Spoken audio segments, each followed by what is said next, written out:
Dossier 2. Leçons 3 et 4. Activité 2.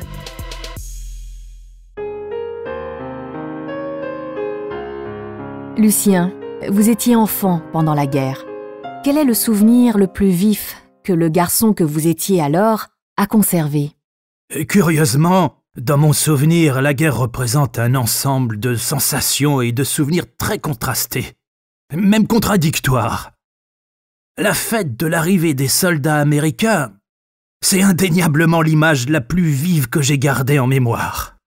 Le jazz qu'on ne connaissait pas encore à l'époque, cette musique qui remplissait les rues, le goût jusqu'alors oublié du chocolat, son parfum qui monte aux narines quand on le mâche. Et la fête, oui.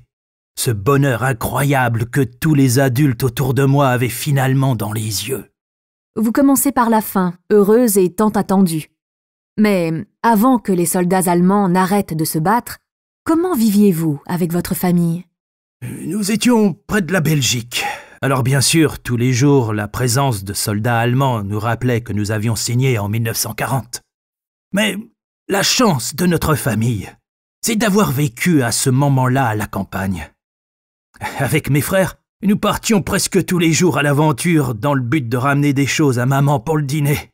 Et on trouvait quelques pommes de terre données par un jeune soldat allemand près du village, un lapin attrapé par mon frère aîné, un ou deux poissons patiemment pêchés.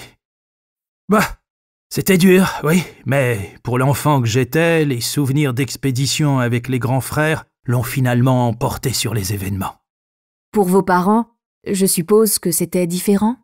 Je me souviens de la main de ma pauvre maman qui me caressait le front avant de dormir, dure comme un caillou, abîmée par tous les travaux qu'elle faisait dans les fermes des environs pour un peu de beurre ou un peu de lait. J'entends encore les bombardements sur Valenciennes qui résonnent, la terreur des enfants de la maison. Et surtout, je me rappelle l'angoisse terrible de mes parents de voir la guerre continuer et de devoir laisser leur fils rejoindre les troupes.